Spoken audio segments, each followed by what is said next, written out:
Hello, you beautiful people. Welcome back to Big Ben's Movie Show. Another week talking about all the big movies and all the big news that happened in the world of entertainment. This week on the show, we're going to be talking about Logan. We're going to be reviewing that. We're also going to be looking at the R-rated superhero trend from Deadpool to Logan, Batman vs. Superman. We're also going to be looking at all the remakes. There's a lot of remakes already being made in Hollywood. We're going to tell you about some new ones that are on the horizon. And my guest host for this week is Chris Smith. Back again. That's right. Always happy to have Chris. Better than something. Better than something else. So, all right, let's go ahead and get right into the headlines. We start again somehow every week now with movie news about the Batman movie. This one is a little bit different because it's not about that specific movie, but it's about a Batman movie in the world of Batman movies. So the Lego Batman movie was very successful, and based on that, the director, Chris McKay, has now been given the reins to a Nightwing Batman movie. Do you know who Nightwing is? I do know who Nightwing is. You do know who Nightwing the original is. Robin. Original Robin. Said, Batman, you can kiss it where the good Lord split me. And he left, and he became Nightwing. Kiss off was, I believe, his words as he stormed out of the Batcave. So yeah, and then he goes on to become Nightwing, and for a while has this cool 70s disco-inspired costume with like fringe on it and stuff. Wow. Yeah. And I now, never read those. Yeah, nowadays though is rocking this costume that we got on the image up here, pretty much all black with like a blue bird thing over his chest. Are you liking? So did you like the Lego Batman movie enough that you think it's a good idea for Chris McKay? I don't know. The two things are so completely different. I did like the beginning of the Lego Batman movie, but near the end, it seemed like it was becoming the kind of Lego movie that I think people were afraid of when they saw the idea of the original Lego movie, which is, oh, this is just a bunch of, Kitty drivel, tired jokes. Yeah. Even though it was really fun and enjoyable, but it was kind of like, all right, I get it. I think I've punched all of the Lego movie tickets I'm ever going to punch. Well, and I'm done. And the lesson learned in the Lego Batman movie is such a far drop off from the. So in the Lego movie, the lesson is like never let creativity die. Let your brain go and free your mind. And in the Batman Lego movie, we'd never heard that lesson in any kind of. I mean, we have, but that's a really big idea and big concept. Whereas in the Lego Batman movie, the lesson is friends are cool. Yeah. Have friends. Yeah. This might be a great breath of fresh air. It could be, like Andrew Stanton going to direct John Carter of Mars, going from Pixar to a live-action movie that crashes and burns. Yeah. So who knows? The Batman Lego movie director could be making a huge mistake. Or you know what? Now that we're talking about this, what am I thinking? I'm sure he'll be off this project in 6 months. We're never going to see this movie now that I think about it. So here's the cool thing about Chris McKay. He actually is a huge comic book fan. He did help with some of the writing and stuff for the Lego Batman movie. Also, just in the pictures of him, I'm not sure if you can see it here, but he's got a Captain America shield tattoo on his forearm. He's got a Catwoman tattoo on this forearm. So the guy's not just a geek in name. He's painting his body with comic book geekdom. So he's definitely dedicated to the world of comic books and Batman. So I'm hoping on that level it's cool. The other cool thing that we get out of this is, and this seems like this is like part of the movie industry now, is before there's the movie release, there's all the articles along the way of this happened, then this happened, then this happened. Yeah. And one of the best versions of that is the casting article. And we get to reveal the short list with 5 names that make all the fans go, no! And then we reveal the final 2, and everybody picks their favorite, and then we actually pick somebody completely different from those 2. Which is why you shouldn't read any of this stuff. Don't read any of it, yeah. But it's still fun. Probably 90% of all making of articles are completely worthless drivel that will make no difference 1 week after they were written, to say nothing of 2 years when the movie finally comes To out. point this out, we both did this. Earlier this month, both of us read the post when Matt Reeves walked off negotiations with Batman. Right. You did it on your podcast, I did it on mine. We did it on the show. And we did it on the show, too. Yeah. And then within 2 days, he was back and it was official and he was signed. So we'll see. And it was done. Yeah. So, yeah, it's, although, start your rumor mill now about who gets to be Nightwing, because it's out there. People are talking about it. Who cares? It's going to be cool. All right, next up, this is kind of an interesting one. Normally, I wouldn't talk about movie theater chains specifically, but this one's doing something a little dumb. They have decided, there's a movie theater chain in Texas that has decided to build playground equipment into the theater, with the idea being that this will then get more kids to come to the movies, because haven't you as a parent always wanted to take your kid to a movie and have the kid not watch the movie at all and just play on a playground making all kinds of friggin' noise while you're trying to watch the movie? I feel, especially with the way movie studios are pushing getting kind of, not exactly getting rid of movie theaters, but making the window of movies in theaters very, very tight and making it very, very difficult for movie theater owners to actually make money. I sympathize with them trying to figure out different ways to get people into the theater, and examining these different things about the theater experience. I think it's very valuable. Over the last couple of years, that's how we've gotten reserved seating. That's how we've gotten these big kind of recliners. That's how a lot of theaters are starting to do like real nice dine-in service and everything, which is a fantastic, the Alamo Drafthouse chain is, a national crown jewel as far as I'm concerned when it comes to movies. So my heart goes out to them if they're just going to show kids movies in these things and people are bringing 4-year-olds, okay, maybe. That would be the one thing that would make this work to me. It would be kids movies specifically, and also sometimes, especially during the summer, they'll do that thing where you spend $1 and you can take your kid to a movie, like an older kids movie from like years ago. Exactly. It's like, go watch Despicable Me, the first one. Yeah. And you bring your kid, and so now it's like, more than anything, it's a safe playground where I can send my kid to the playground, not necessarily have to watch them like a hawk like you do on a regular playground. Which you don't on a regular playground. You totally do, because you don't. No, the world is full of terrible, gross men that are all trying to take our children. No, it's not. All right, keep going. Sorry, I'm distracted. But here's what I do want to see. I want to see this theater built. Yeah. And I want to go see Moonlight in one, in one of these screens. So that you can sit in the ball pit while you watch Moonlight? That's right. All right, next up, there is a rumor going around, news going around. The big one this week was Margot Robbie? Margot Robbie. Margot Robbie just got signed, and she's also helping produce a movie called Marion, which is a take on the Robin Hood story, but changing it so that Maid Marian is actually the hero of the story. This is another Robin Hood remake. There's currently right now 4 different Robin Hood movies in development. And when I heard that, I kind of was like, wow, that seems like too many.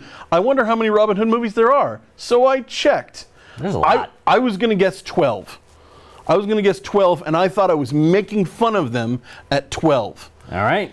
72! That's right. 72 different Robin Hood movies. That's what happens when a character is in the public domain and a studio doesn't have to pay money for an established thing. Ugh. They can do it a million different ways. Walt Disney was built on this concept. Yes. I wish. And actually, speaking of Disney, one of my favorite Robin Hoods ever is the one with the Fox's Robin Hood. Okay. Yeah. Yeah. It's one of I grew up with that Robin Hood. It's one of my favorites. I still hum the little doo doo doo doo doo doo. That's right. Yeah, love that stuff. I'm sorry I interrupted you. So no, yeah. Sorry. Well, I interrupted you because you were talking about Disney. No, this is. I think this is great. I think this is like just more Robin Hoods all the time, all the time. Well, that's the thing is this for me, and we've kind of gone back and forth on this philosophical discussion of remakes. I used to be oh no, remakes, it's awful. Now I am a complete. Now that I kind of know more Hollywood history and I'm kind of that a lot of great movies are actually remakes. Nearly every movie you can think of has been remade one way or another. Everybody, I'm sure, especially here in Chico, where some of it was shot. The 1939 Errol Flynn Robin Hood is held up as like, oh, here's the original. No, one of the greatest Robin Hoods of all time. Yeah, it is the greatest Robin Hood. That was like the 5th or 6th Robin Hood movie. That's right, and I'm sure in 1930 friggin' 9. That's right. So So every movie is going to be remade in some way, fashion. Okay. We were talking about this before the show. Yeah. I am very excited for a Robin Hood remake specifically because I believe there is a perfect Pirates of the Caribbean style Robin Hood story. Yeah. If you took Robin Hood, put that kind of semi-supernatural spin on it. Give it to Jerry Bruckheimer and stuff. Or, whoever. But just give it with a really good action director. Robin Hood Stories is the quintessential, tailor-made, in a lab type of movie that Hollywood could be great at. You got a great love story. You got an underdog fighting oppression. Yep. You got fantastic sword fights. Yep. You could do a million different things. This is good news. I'm waiting for them to stop kind of reinventing the wheel. Yeah. Like Ridley Scott did a couple years ago, where this is going to be the origin, kind of, but not really, of Aliens. No, his Robin Hood. Oh, his Robin Hood. Yeah, which was his 2010 Robin Hood. Yeah, which was so boring. Yeah. So really dumb. So yeah. Anyway, more Robin Hood movies. Awesome. Sounds great. I disagree. I think definitely remakes are fine and they have their place, but let the old one breathe for a minute. It's only been 50 years. No, I'm sorry. It's been 50 70 days since the last Robin Hood movie. There's so many Robin Hood movies. There's been like 5 of them since 2010. Yeah. Oh yeah, if you're going to count the BBC television movies. I'm just saying, like there should be some time in between. No time. Reboots and remakes, both. At least 10 years. No. That should be the rule. All right. If you can make a good movie, make it now. Moving along. All right, time to review the movie of the week. This is Logan. This was the big Wolverine movie that we've all been waiting for. This is Hugh Jackman's final time playing the character. This is his 9th time playing Wolverine, and he's been playing Wolverine for 17 years. That's right. Damn. I can only imagine what it's going to be like when Robert Downey Jr. gets to this stage. Of Iron Man? The Tony Stark movie. Yeah. That we're going to get 10 years from now, where it's going to be his last out. It's just Tony. That's right. It'll be just called Tony. Stark. Serious. It's going to be awesome. It'll be him and maybe like Jon Favreau as an old man in a wheelchair. And that's right. Take all over the place. Good stuff. It's good. It's going to break your heart. When Robert Downey Jr.'s Iron Man dies on screen, you're going to bawl like a baby. I almost bawled like a baby in Logan. That's right. A little bit of spoilers there. We're going to go ahead and spoil the whole movie just to let you know. So if you haven't seen it yet, do something else. But for everybody, it's been out for a week. Go see it. Yeah. Okay. So this movie, to me, this is the first big movie of this year that I was actually waiting for. Right. Like I had this marked on my calendar, like this is the one I'm waiting for. The first trailer when it came out with the Johnny Cash song. Yep. Holy crap. Fantastic, amazing. Fantastic trailer. Fantastic trailer, and then I finally go see the movie, and for me, it was everything I wanted it to be. It was little bits of Old Man Logan, the great comic book. It was little bits of a Western. It was all of it, and it finally showed Wolverine being a bloody fighting mess. Right. And I got to see all of that stuff. So for me, this to me is the Deadpool of 2017 already. Like it's that kind of a thing where it nailed the source material so well, and it's exactly what a Wolverine movie should be. Okay. What did you think? I liked it, but the more I think about it, the more depressed I get. There's on my podcast, my co-host Sonia Mansfield mentioned that this was kind of like the Unforgiven of comic book movies. Close. Where we've watched a character and a actor within a type of role over the last 17 years go through all these strifes and struggles and whatever, and then this is the movie where we examine what is it like to have lived a life like that. What are the repercussions? What does it do to a human soul to be that steeped in violence and all this stuff, which is all true.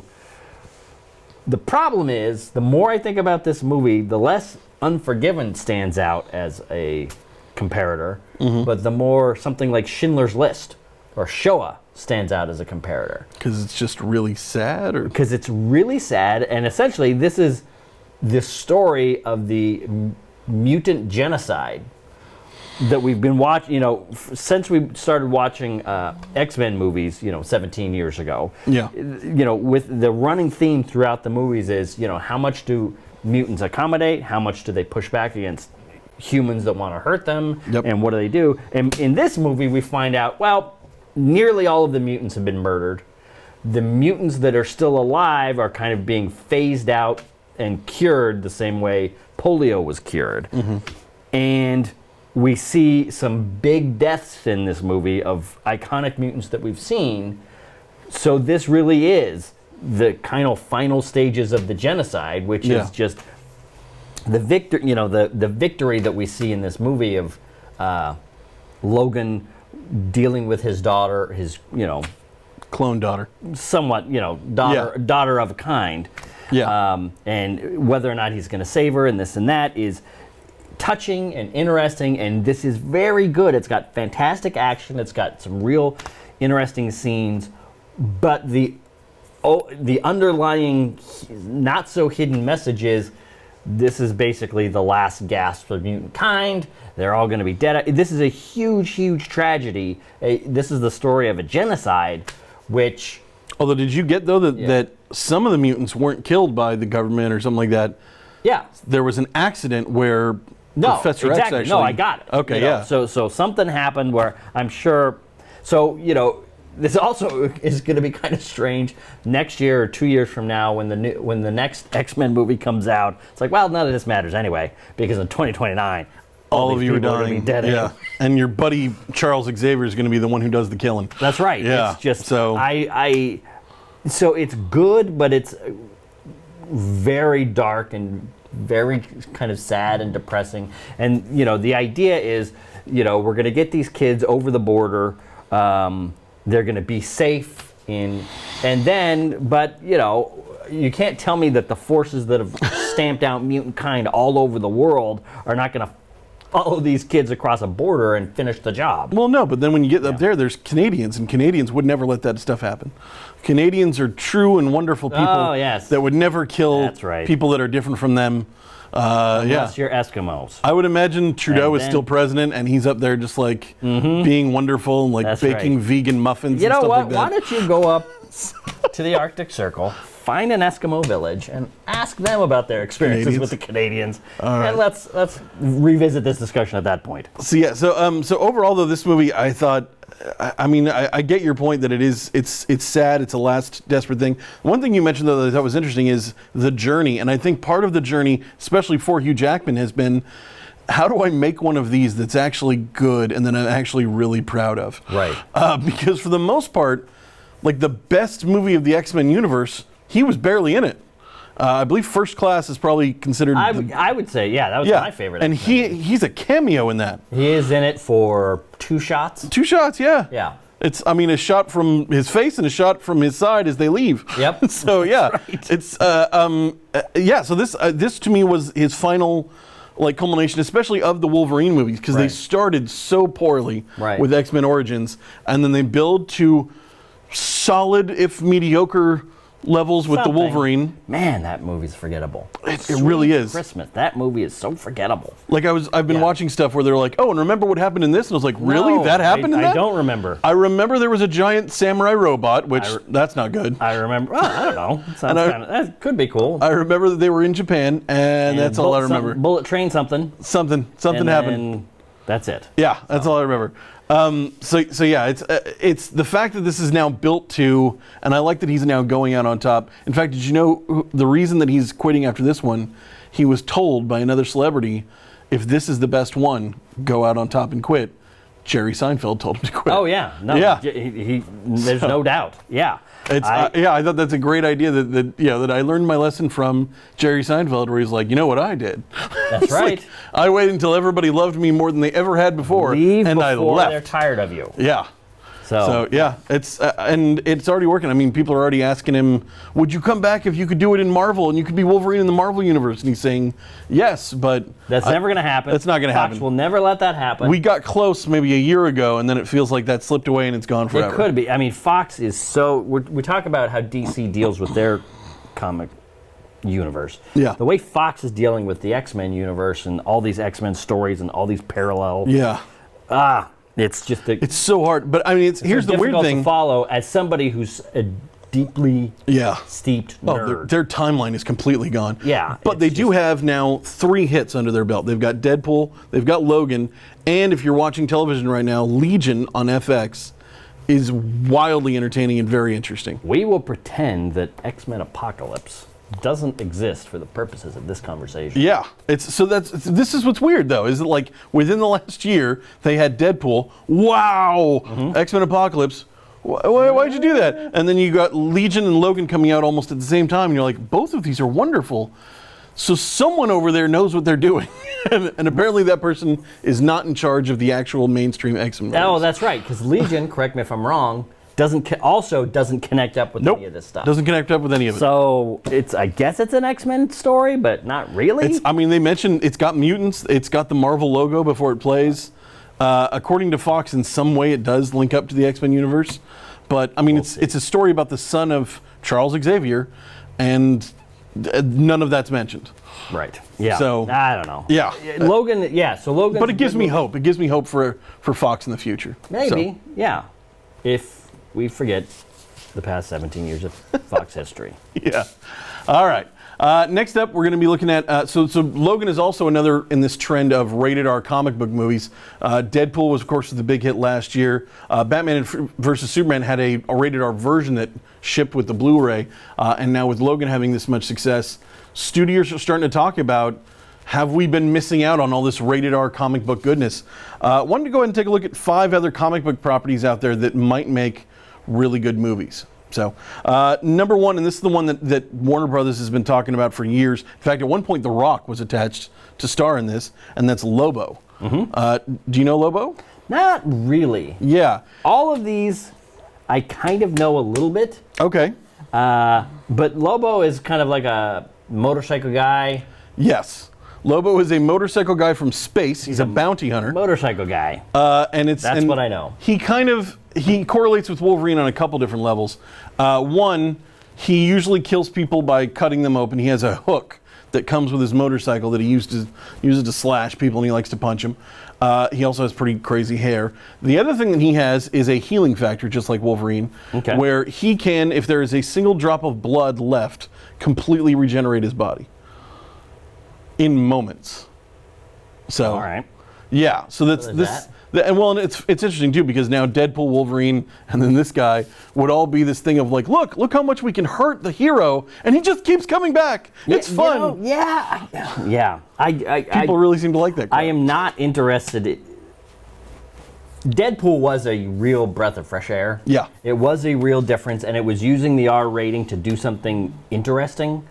I think Logan did the same thing. It's kind of like living this real hard, examining what superhero life would kind of really be like. Yeah.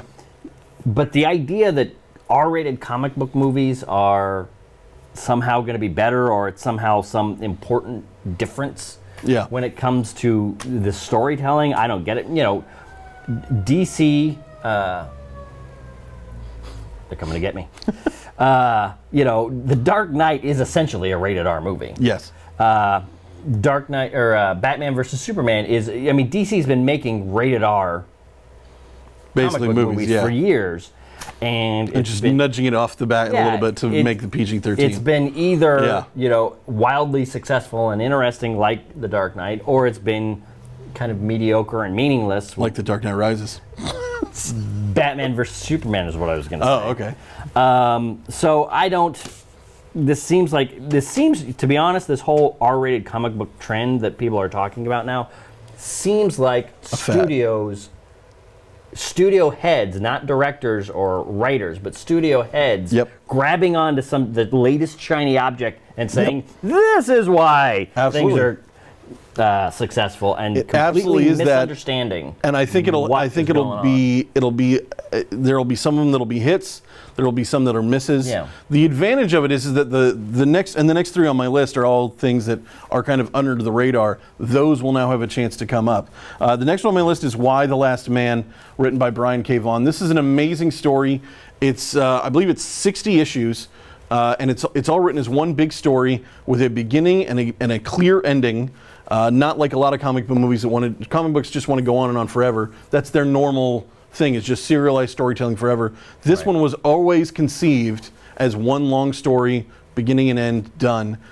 It is about the world is infected by a virus that kills every single person with a Y chromosome. So animals, people, all of them, all the males die, except for one guy and his monkey. And he and his monkey. It's an actual monkey. It's an actual monkey. It's not a metaphor. It's not. No, I'm not being. It's not a euphemism. It's an actual monkey. The man's name is York. The monkey's name is Ampersand, and they then travel the world trying to figure out how to fix everything. And it's actually a really interesting story, and it deals with some of the real life problems that would exist because of this. So that's a really great story. You can go out and read that one if you want. Next one on my list is Saga. This is also same author, but this one is just a really trippy comic book thing out there. In fact, if you're looking at the image right now, there's a man with a TV for a head, another man who has ram's horns, a small walrus riding a giant dog, I believe.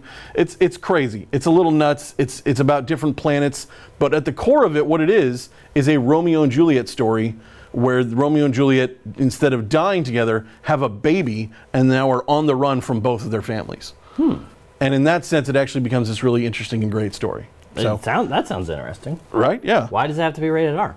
Because it's just open. It's very open about all of it because they make a baby. They make a baby. They make a baby. They don't just have a baby. They make a baby. And then also just the weirdness of everything else. Next up on the list, and this is Image Comics. Robert Kirkman, the guy who writes all the Walking Dead stuff. Invincible. This is kind of basically what Invincible is more of would be a story about Superboy, would be the closest correlation. But it's a Superboy in a world where Superman is actually an evil alien that was sent from another planet to kill us all and enslave us. And Superboy decides, no, I would like to not do that. And then fights up against his dad, and then the long story that goes from there. So it's very, again, it's this really interesting, taking the superhero model, flipping it on its head, and then just being very real and honest about all of it. Like the damage that kind of fights against superheroes would create. So, last one on my list is X-Force. This one is actually in development. This is one they're actually already talking about making. In fact, the image that you're seeing here is a mixture of some of the comic book version and the real life version of these characters, because it would feature Deadpool, Wolverine, Psylocke, and then a couple other X characters that haven't been made into movies yet. But basically, this is the X-Men Kill Squad. When the X-Men face an enemy that can't be taken to jail or can't be shut down, they would send in this group to kill the person. Wow. Yeah. Right. So this would definitely be a rated R movie because they're all killing. So yeah. All right, so that's enough of that. We're actually running a little short on time. Shouldn't Suicide Squad be on this list if you were going to do it correctly? I was thinking about it. I mean, they're talking about it too, especially if Mel Gibson gets his hands on it, which right now more and more is looking like what might happen, is that he would probably make a rated R Suicide Squad. So, all right, well, that's it for this show. Check back with us next week. We're going to be looking at the new King Kong movie, Kong Skull Island. So, see you then. Good night, everybody. Bye.